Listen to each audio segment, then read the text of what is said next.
नमस्ते, जय हिंद और स्वागत है आपका इस बहुत ही खास पेशकश में। न्यूज 18 नेटवर्क को 29 और 30 मार्च को होने वाले Poonawalla Fincorp rising India summit की घोषणा करते हुए गर्व हो रहा है। राइजिंग इंडिया न्यूज 18 नेटवर्क का फ्लैगशिप समिट 3 साल बाद वापसी कर रहा है। द राइजिंग इंडिया समिट ने हमेशा भारत के विकास की कहानी पर फोकस किया है। इस साल हम पहले से भी बड़े और बेहतर तरीके से वापसी कर रहे हैं। न्यूज 18 नेटवर्क के सबसे बड़े प्लेटफॉर्म पर आइए, हमारे भारत के रियल हीरोज को सम्मानित करें और उनसे प्रेरणा लें। ऐसे रियल हीरोज जो एक बेहतर भारत के लिए निस्वार्थ भाव से मेहनत कर रहे हैं, ऐसे लोग जो मानवता को खुद से पहले रखते हैं। Poonawalla Fincorp rising India real heroes उन लोगों पर फोकस करेगा जिन्होंने अपने देश को गौरवान्वित किया है। राइजिंग इंडिया हमेशा अचीवर्स, परफॉर्मर्स, चेंज मेकर्स को एक साथ एक मंच पर लाता है, लेकिन इस बार ये हीरोज ग्रास रूट से, धरातल से आते हैं। पिछले 3 वर्षों ने भारत को महत्वपूर्ण चुनौतियों से गुजरते हुए देखा है। महामारी ने हमें चोट पहुंचाई, लेकिन हम पहले से और ज्यादा मजबूत होकर निकले हैं। एक राष्ट्र के रूप में हमने न केवल अपनी कमर कसी और स्वास्थ्य ढांचे को बेहतरी के लिए जरूरी कदम उठाए, बल्कि मुश्किल में फंसे दूसरे देशों की मदद भी की। पिछले 3 वर्षों में हम एक राष्ट्र के रूप में उभरे हैं। हमने आत्मनिर्भर होने की जरूरत को महसूस किया है। प्रधानमंत्री नरेंद्र मोदी जी ने हमें पंच प्राण का मूल मंत्र दिया है। हमने टेस्टिंग किट्स, पीपीईज, वैक्सीन्स और ऑक्सीजन प्लांट खुद ही बनाए, हमारी जरूरतों की पूर्ति खुद की। हमने महसूस किया कि 140 करोड़ लोगों की सामूहिक शक्ति कुछ भी हासिल कर सकती है। India is rising and rising fast. Poonawalla Fincorp rising India real heroes Bharat के विकास इंजन और उन लोगों को सम्मानित करता है जो इस विकास की कहानी के नट्स और बोल्ट्स हैं, जो हमें 2047 तक एक विकसित राष्ट्र बनने की शक्ति देंगे। हम पूनावाला समूह को हमारे साथ साझेदारी करने के लिए दिल से धन्यवाद देते हैं। Poonawalla Fincorp rising India real heroes के इस एडिशन में हम कुछ आम पर बेहद असाधारण लोगों की कहानियों के साथ साथ उनके असामान्य उपलब्धियों को भी आपके सामने ला रहे हैं। इन्होंने हमारे देश में सकारात्मक बदलाव लाने में मदद की है और वास्तव में ये हमारे रियल हीरोज हैं। ऐसे ही एक रियल हीरो हैं डॉक्टर शिवदर्शन मलिक, जो अपने अनूठे इनोवेशन से गाय के गोबर से ईंटें बना रहे हैं, जो न केवल पर्यावरण के नजरिए से टिकाऊ हैं बल्कि आग और पानी की क्षति के लिए भी प्रतिरोधी हैं। जैसे जैसे हम एक स्थायी भविष्य की ओर बढ़ रहे हैं, डॉक्टर शिव जैसे दूरदर्शी हमारा नेतृत्व कर रहे हैं। आइए इस प्रेरक कहानी पर एक नजर डालते हैं। ईंट, सीमेंट या कंक्रीट से बने मकान तो सबने देखे हैं, लेकिन अब पश्चिमी राजस्थान के रेगिस्तान में गाय के गोबर से ईंट बनाई जा रही है, जो अब मकान के निर्माण में इस्तेमाल होती हैं। यह मकान आग और पानी की कलन दोनों से ही बचते हैं और साथ ही साथ प्राकृतिक रूप से गर्मी में ठंडे भी रहते हैं। और यह सब करके दिखा रहे हैं केमिस्ट्री के प्रोफेसर शिवदर्शन मलिक। विश्व के अंदर ये जबरदस्त तरीके से ग्लोबल वार्मिंग, ये परिवर्तन मौसम का हो रहा है, इसको रोका कैसे जाए। कार्बन नेगेटिव जो टेक्नोलॉजीज हैं वो हमें आगे बढ़ानी पड़ेंगी। आज जब हम मकान बनाते हैं या हमारी जितनी भी फैक्ट्रियां हैं, सभी कार्बन ही तो छोड़ रही हैं। लेकिन एक तकनीक ऐसी भी है जो हमारे बुजुर्गों ने काफ़ी पहले बना ली थी। आज की जो मेरा केमिस्ट्री का नॉलेज है उसको मैंने उसमें मिला के, पुरातन विज्ञान में मिला के, तब ये एक नई खोज की और नई दिशा शुरू की जिसका नाम है गोक्रीट। हमारे भविष्य की मांग है प्रकृति की ओर लौटना और पर्यावरण संतुलन को बनाए रखना, और प्रोफेसर शिवदर्शन जैसे लोग ही इस राह पर हमारा मार्गदर्शन कर सकते हैं और कर रहे हैं।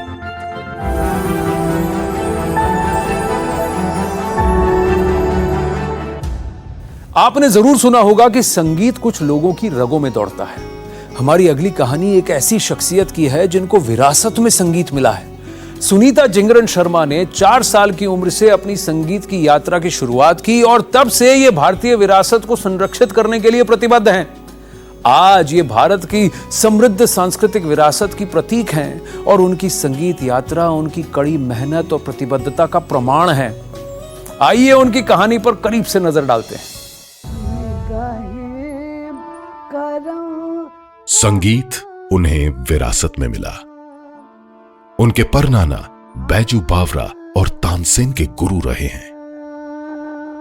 यही नहीं, मलिकाए गजल बेगम अख्तर ने उन्हें गले लगाते हुए कहा था, भले ही मैं रहूं या ना रहूं, लेकिन मेरे बाद जब लोग तुम्हें सुनेंगे तो मुझे याद करेंगे।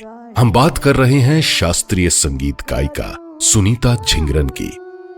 लखनऊ से जुड़ी और 4 साल की उम्र से संगीत सीख रही सुनीता अपनी संगीत की दुनिया के इस बहुमूल्य सफर का पूरा श्रेय अपने पिता को देती हैं। ओम श्री गणेशाय नमः। बताया करते थे हमारे पिताजी कि हमने भीष्म प्रतिज्ञा की थी कि जब हमारे भगवान हमें एक बेटी देंगे तब मैं जरूर उसको संगीत सिखाऊंगा। सुनीता को सामवेद और रागों में अपनी निपुणता के कारण विश्व पटल पर प्रसिद्धि तो मिली ही है, पर उन्हें हुसैनी ब्राह्मण के नाम से भी जाना जाता है। यह इसलिए क्योंकि वह हुसैन इब्न अली, जिनकी शहादत और कुर्बानियों की याद में मुहर्रम मनाया जाता है, को दिल से मानती हैं। सुनीता झिंगरन एक ऐसी शख्सियत है जिन्होंने अपने जीवन में भारत के सार को निचोड़ के उतार लिया है, और ऐसे ही लोग हमारी विरासत को जीवित रखते हैं।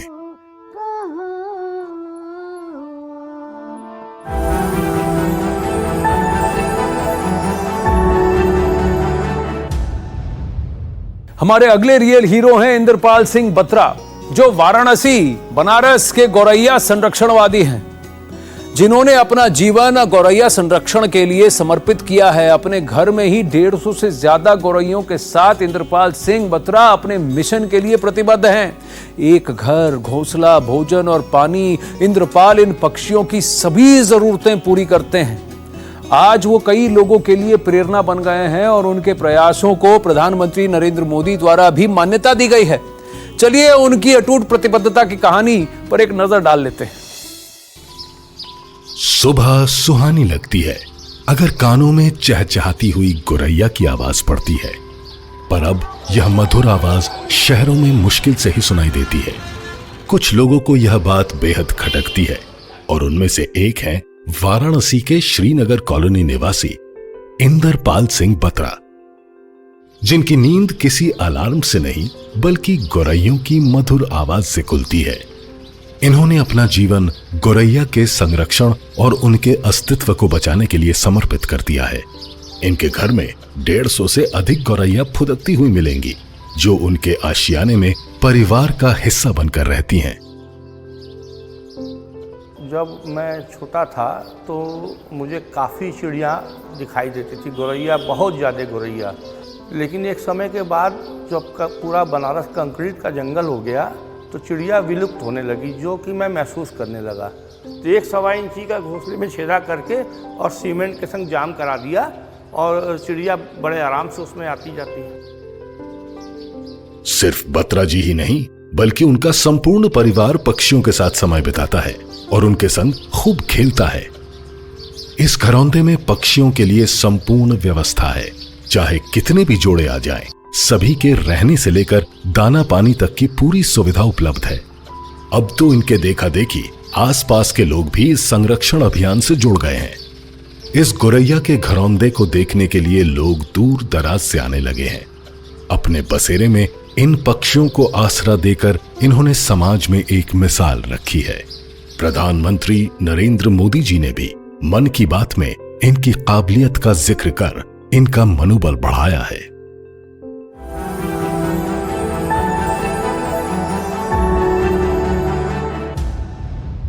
एक तरफ जहां जंगल तेजी से कम हो रहे हैं, वहीं झारखंड में महिलाओं की एक जनजाति इस समस्या के खिलाफ मजबूती से खड़ी है। हमारी अगली रियल हीरो हैं कंडोनी सोरेन। ये पिछले 13 सालों से अपने गांव के आसपास के 250 एकड़ जंगल की रक्षा कर रही हैं और इस मिशन में उन्होंने अपने गांव की 40 महिलाओं को अपने साथ ले लिया है ताकि वो अपने आने वाली पीढ़ियों को एक सुरक्षित पर्यावरण दे सकें। उनकी कहानी पर एक नजर डालते हैं।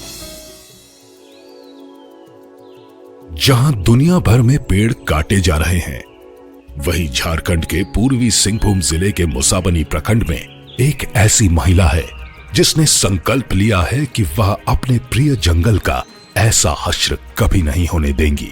देखने में तो वह गांव की साधारण महिला की तरह लगती हैं, पर 40 महिलाओं के सहयोग के साथ अपने आसपास के 250 एकड़ जंगल को सुरक्षित रखने का जिम्मा उठाया है और वह अपनी इस जिम्मेदारी को पिछले 13 वर्ष से बखूबी निभा रही हैं।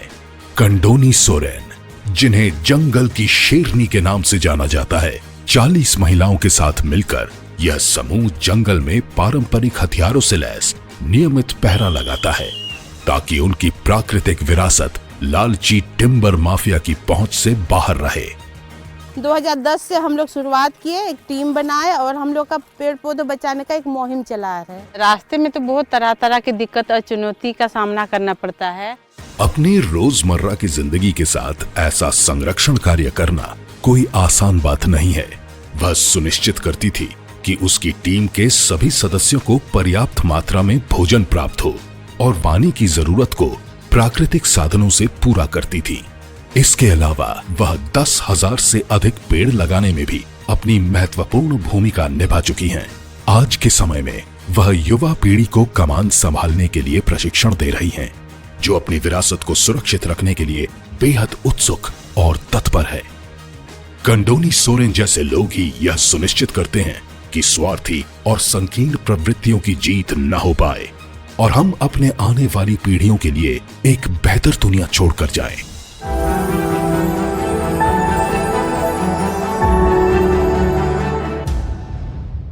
वक्त हो चला एक छोटे से ब्रेक का। देखते रहिए हमारे साथ रियल हीरोज की प्रेरणा देने वाली कहानियां Poonawalla Fincorp rising India curtain raiser पर।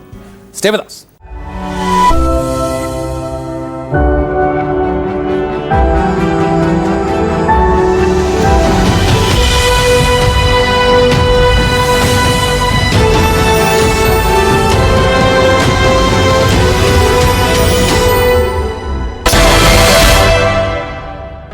थी उसको लेकर आप गुजरात में सूरत में केस डालते हो। एक काला दिन है डेमोक्रेसी में, black day. Such things never happened earlier. दरअसल सवेरे 11 ਵਜੇ ਜਿਵੇਂ ਹੀ ਦੋਵੇਂ ਸਦਨਾਂ ਦੀ ਕਾਰਵਾਈ ਸ਼ੁਰੂ ਹੋਈ, ਵਿਰੋਧੀ ਧਿਰ ਨੇ ਨਾਅਰੇਬਾਜ਼ੀ ਸ਼ੁਰੂ ਕਰ ਦਿੱਤੀ। ਪਾਰਲੀਮੈਂਟ ਦੇ ਵਿੱਚ ਹੰਗਾਮੇ ਦੀ ਵਜ੍ਹਾ ਦੇ ਨਾਲ ਦੋਵੇਂ ਸਦਨਾਂ ਦੀ ਕਾਰਵਾਈ ਨੂੰ ਮੁਲਤਵੀ ਕਰਨਾ ਪਿਆ।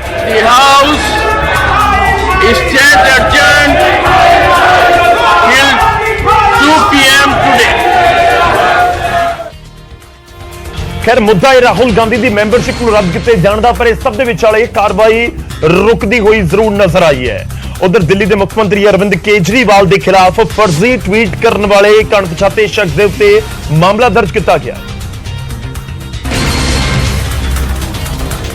पंजाब पुलिस के साइबर क्राइम ने कई धारावां के तहत मामला दर्ज किया है। एक ट्विटर अकाउंट तो ट्वीट करके इल्जाम लगाया गया सी कि अरविंद केजरीवाल ने IIT दे विच दाखला JEE दे एंट्रेंस एग्जाम दे विच कामयाब होने दे उत्ते नहीं बल्कि कॉर्पोरेट कोटे तो लिया सी। Punjab state cyber crime police ने अदनान अली खान 555 दे नाम दे नाल बने ट्विटर हैंडल नूं भी ब्लॉक करवा दिता है। आम आदमी पार्टी के एक मैंबर नरिंदर सिंह ने इस मामले च शिकायत दी सी। पुलिस ने IPC की धारा 469, 419, 120B और IT एक्ट की धारा 66D के तहत मामला दर्ज किया है।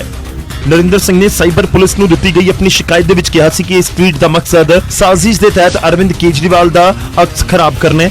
शिकायत के आधार के उत्ते पुलिस ने कार्रवाई की और वख-वख धारावां के तहत मामला दर्ज कर लिया।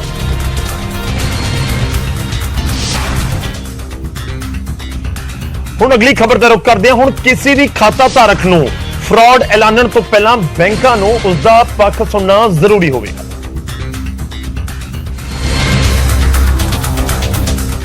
स्टेट बैंक ऑफ इंडिया की एक पटीशन के उत्ते सुप्रीम कोर्ट दे विच सुनवाई हुई। पटीशन के उत्ते सुनवाई के दौरान सुप्रीम कोर्ट ने कहा कि कर्ज लैण वालियां दी भी सुनवाई होनी चाहिए है। इस तो बाद बैंकां नूं कोई फैसला लेना चाहिए है। कोर्ट ने यह भी कहा कि जेकर इस तरह की कोई कार्रवाई हुंदी है तो एक लॉजिकल हुक्मां की पालना होनी चाहिए है। सुप्रीम कोर्ट ने तेलंगाना हाई कोर्ट के फैसले नूं बरकरार रखते हुए कहा कि धोखाधड़ी के रूप दे विच खातियां दा क्लासीफाइड उधारकर्तावां दे लई नागरिक परिणामां नाल जुड़िया हुंदा है।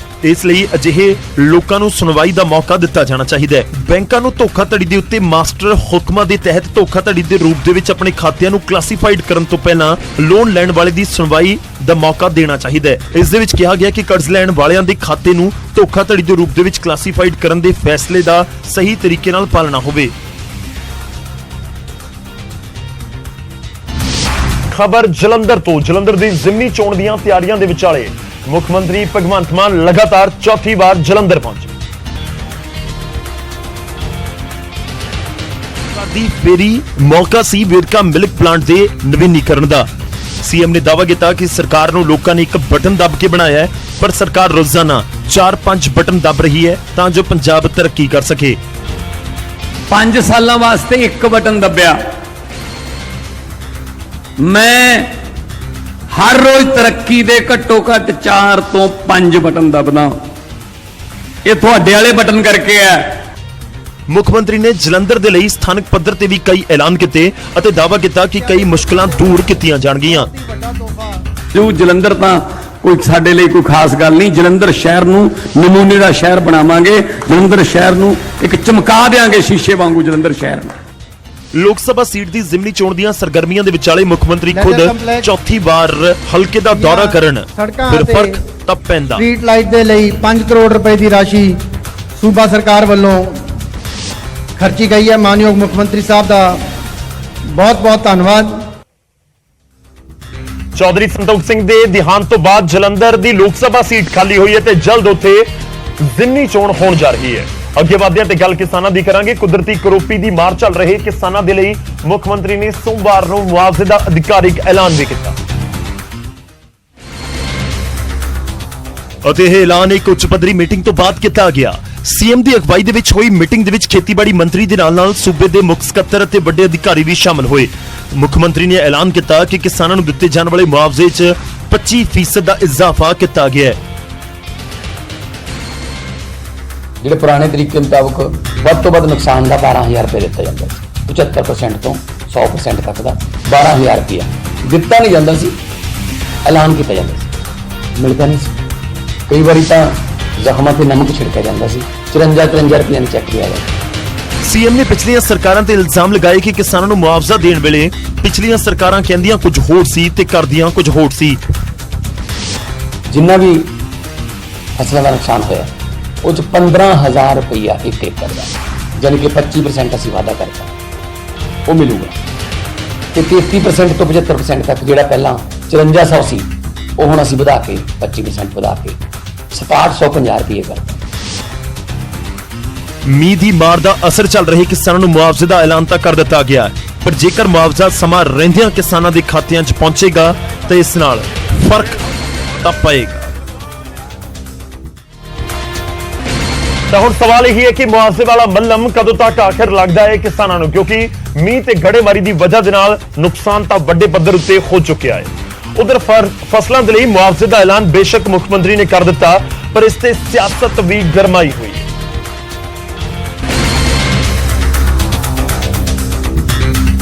ਤੇ ਸਰਕਾਰ ਤੋਂ ਕਿਸਾਨਾਂ ਨੂੰ ਵਾਧੂ ਮੁਆਵਜ਼ਾ ਦੇਣ ਦੀ ਮੰਗ ਕੀਤੀ ਜਾ ਰਹੀ ਹੈ। ਅਕਾਲੀ ਦਲ ਦੇ ਆਗੂ ਅਤੇ ਸਾਬਕਾ ਮੈਂਬਰ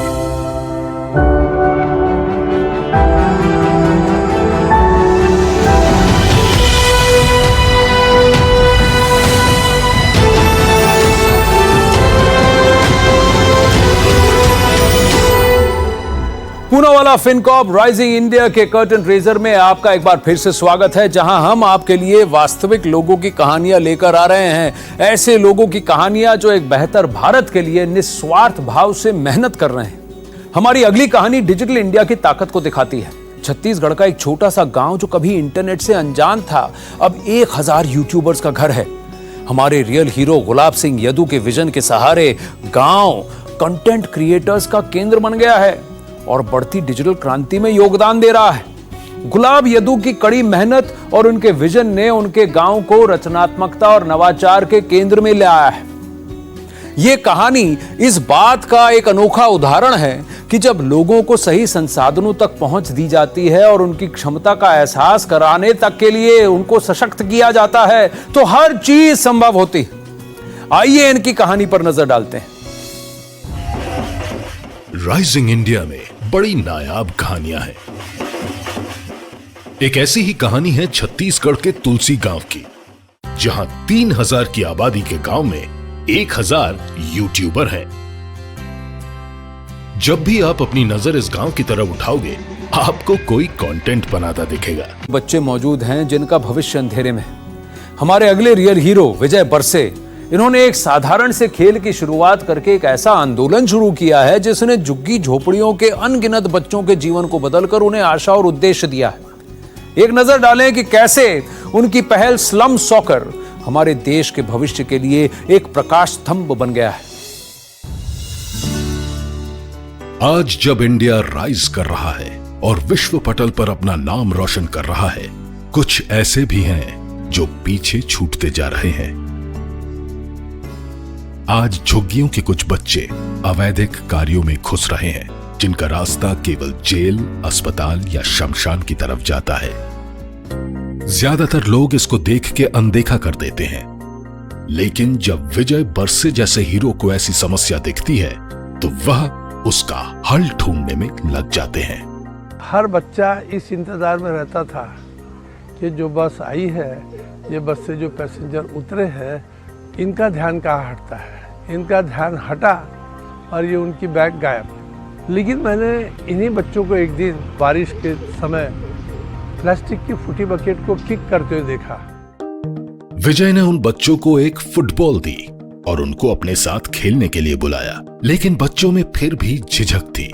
तो उन्होंने केवल झुग्गियों के बच्चों के लिए एक टूर्नामेंट आयोजित किया। पहले ही टूर्नामेंट में 126 टीमों ने भाग लिया और यहीं से स्लम सॉकर का जन्म हुआ।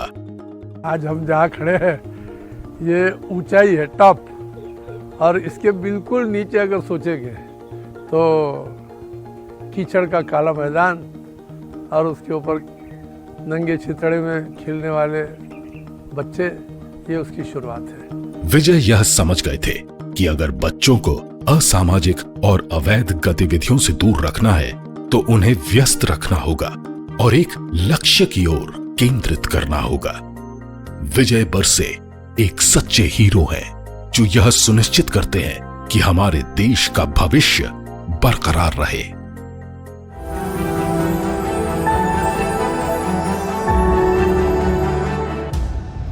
आज हमने अपने रियल हीरोज की कुछ दिल छूने वाली प्रेरक कहानियां देखी। इन हीरोज ने भारत को गौरवान्वित किया है। इस एडिशन में हम भारत के इन्हीं रियल हीरोज को सम्मानित कर रहे हैं। तो 29 और 30 मार्च को देखना ना भूलें, जुड़ना ना भूलें Poonawalla Fincorp rising India summit के साथ। नमस्ते। खुद पीछे रह जाएं चाहे, देश को आगे रखते हैं। छोटे छोटे हो चाहे पर नेक इरादे रखते हैं। आंखों में एक आस लिए ईमान पर चलने वाले लोग, देश चलाते हैं सारा ये आम से दिखने वाले लोग। आइए करते हैं देश चलाने वाले इन्हीं राइजिंग हीरोज का सम्मान। News 18 rising India, real heroes.